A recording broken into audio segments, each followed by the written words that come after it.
Roads?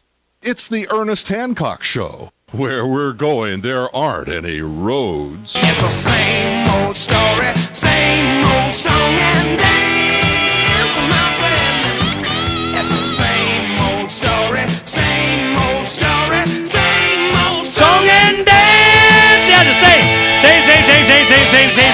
Same. I heard this over and over. I'm old enough. I'll tell you, Stuart, I hit that top of the hill thing. I'm not over the hill. I'm top of the hill. Long, infinite mesa. It's called, I'm 50 years old. I get to say, you know what? I've been through this before. Again and again. And you probably my senior by a little bit. You know, how many times you seen this cycle go? Huh? How many times? I've seen it a lot of times, but not as bad as this. No, it's not as bad. And it kept, whenever it happened, they didn't let it flush out. They didn't fix it. They didn't change it. They just Band-Aided it over. They did some too big to fail whatever regulation, whatever rubber bands around Jell-O kind of thing. And they go, it's okay now. We pushed it off till the next election. Well, now it doesn't matter. Election's from election. It don't mean anything. And here we go. So I'm going, all right, tell us a little bit about commercial real estate. What's the exposure there? Well, commercial real estate is huge, and that hasn't hit yet. It's just starting, and that could be as big a debacle as we've had with housing, or very close to it. We're far from correcting the problem. And how do we correct the problem? That's why I wanted to have you on. So I'll let you do your commercial, man. I'm glad you're helping people, and you even help some friends. But I tell you, your rubber meets the road. You're out there dealing with the banks on a regular, if not daily basis. So is my wife, because there is no real estate unless it's some short sale. I'm getting freebie kind of low. And if you're out there and trying to sell your own home, you have to get underneath the price of the banks. I mean, this is, it's an implosion of the entire economy, and it's taking housing with it. We haven't got to commercial yet. So you're saying, and the solution is we'll elect a Republican? Seriously? It's certainly something different than what we have. But I don't know. You're probably right that no one there in Congress will really do what they have to do and what they're supposed to do. But you've really got to get this country back in shape. And, right now interest rates are historically low. And the interest rates are really tied to the long-term Treasury, not to the federal fund rates. And the long-term Treasury has stayed good, not because the security is that good, because Europe is so much worse, and people just don't have a place to put their money. This is the closest thing to a safe haven, but it's not so safe anymore. That's what they want us to believe. All right, this is my opinion. As we go further into the future, and we found this out, we already knew it. That's why Dr. Paul did this audit the Fed thing. We want the books and tell us what you did and so on. And we find out trillions, double digits, trillions of dollars goes to foreign banks. Then you start finding out that while we have this, all of a sudden we see, it's a flight to safety. Yeah, we think the U.S. debt, while they're doing this, ceiling extension thing and all this, we're going to flood over there. No. A lot of the people, where'd they go? Heck, South Korea even is going and buying gold. That's why it keeps going up. But they say, no, flight to safety is the treasuries. And I'm going, really? That's safe? Really? Seriously? That's where safety is? Well, they may perceive it that way. They may have done the rules that they have to do that and so on. But I'll guarantee you, we're going to find out in the future that the Federal Reserve is responsible for buying them. I'm going, it's just another way of manipulation and monetizing and whatever. I go, and what did Bernanke say? He's going, oh, yeah, man, it's all good. Don't worry about it. QE47, Greenspan on television last Sunday, he goes like this. He says, we'll never default. We got the printing press. I'm going, okay, well, thanks for being honest. I mean, because and then what happens? Gold spikes up? Duh. Well, what'd you think was going to happen? They just guaranteed, saying that, dollars are going to be worth less to the point they're going to be worthless. So I'm going, okay, all right, I get it. So this is, help me out, man. You got to, how wrong is my scenario? Well, no, you've got it pretty well on the head. But now we're getting the wake-up call from the Chinese. They're calling and they're demanding that we become a little fiscally more responsible, which is kind of funny. When you run your credit cards up real high, you'll get a call from someone in India asking you about your accounts. Now, we're getting a call from our creditors. Well, that's what's happening in Europe. They said, well, we need Greece. If you want us to bail you out and give you some more money, we're going to need you to be more responsible. We got we got an austerity plan for you. We're going to take away all the programs and the goodies that the people out in the streets begging for or whatever, and to make sure that you do it, we're going to have some kind of a veto power. European Union's going to have some kind of a integral part inside the economy of your country, and we control, and now you're not sovereign anymore and everything. You want the money, don't you? Well, Iceland goes, bite me. We don't want, have a nice day. We vote over and over and over. We're not paying off your debt. Get out.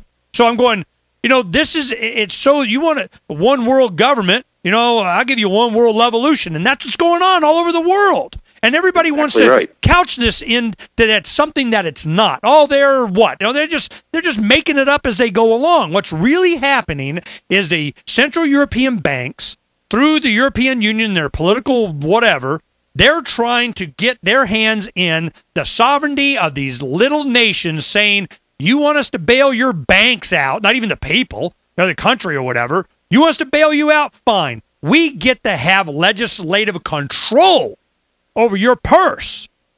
Well, then here we got, and we bitch about that and say, oh, that's bad, that's bad, that's bad. And here comes China saying, you know what? Same thing. Same thing. Same thing. Same thing. So Which is why interest rates are going to have to go up, because those T-bills are going to have to drop in value. And if they drop, the yields rise. Yeah, and that's what has to happen. Yeah, because if they want us to, they're going to invest money in us. You better give them some return that's negative. Here, kid, let me give you some money so that I can lose money, and with inflation, I even lose more. Heck, they were when it was plummeting in the last week, beginning of this week. There were banks that were charging to hold your money. That's right. So I'm going. Does anybody see what's going on here? This is over, man. It's over. And I'm going...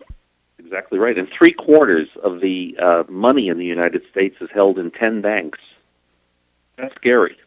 And they're going to consolidate into none or one or the... And then what's the threat do you feel about them going... Everybody's all worried about the Amero. And I go, BS, man. They're going to the world, though. This is all about having one big giant we rule unit. What they call them...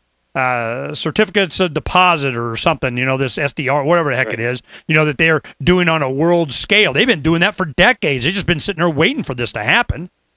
And our president promised us change, and that's what we're getting.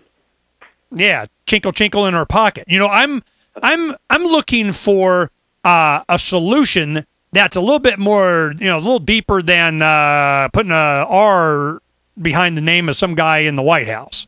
I mean, seriously. The person I like, and I don't think he's electable, but I like Gingrich. And why would you pick him over anybody? I think he's he has some baggage, but if you take the personal issues away, I think the man's probably one of the smartest people out there. And what's his plan? I mean, I'm sure he's got a plan for me. It doesn't include my plan, but what's his plan?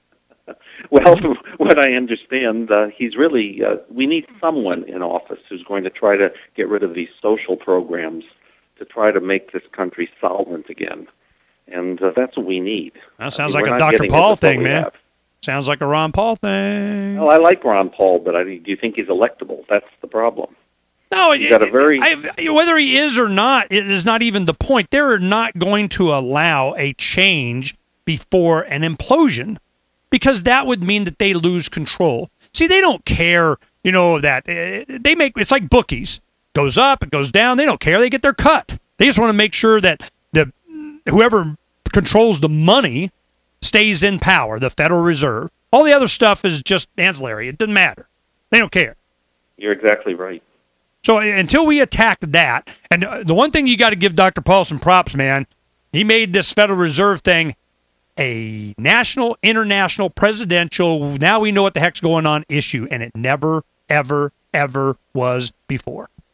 No, you're exactly right. And Ron Paul would be a great president, but I don't think he's electable. And we have a terrible person in there right now that has to be defeated. Okay, so who's electable? On the Republicans, let's get, who's the electable guy? I don't know. I don't see anyone really good emerging. I'm not crazy about Romney. I don't particularly like Romney. Maybe Rick Perry might be better.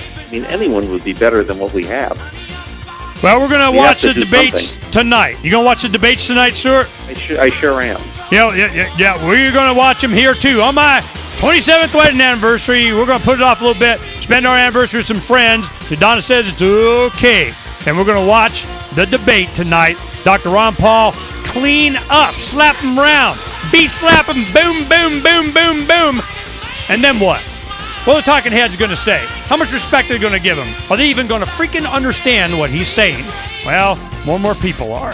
Hey, thanks to Stuart Vener for coming on. I appreciate it, man. We'll talk to you again soon. We'll be right back next hour. Uncovering the secrets and exposing the lies. That's what readers of freedomsphoenix.com get every day. Readers of freedomsphoenix.com are constantly provided the information that detail the real news between the lines of propaganda about government policies and the true relationship we all have with coercive governments. Learn the true condition of our economy, innovations and technological breakthroughs in energy, health, computer science, and space travel. Learn the truth well before it's admitted to in the lamestream media, the media that is so last century. Corporate media has evolved into nothing more than distributors of government propaganda, but we now have a fantastic alternative. FreedomsPhoenix.com provides constant news updates on the issues that affect our lives in the most important ways. Our liberty and our property are under constant attack, and FreedomsPhoenix.com provides the understanding behind the propaganda while encouraging the participation of our readers. Join us at FreedomsPhoenix.com. That's freedoms with an S, Phoenix.com. FreedomsPhoenix.com, where the revolution between the ears has already matured.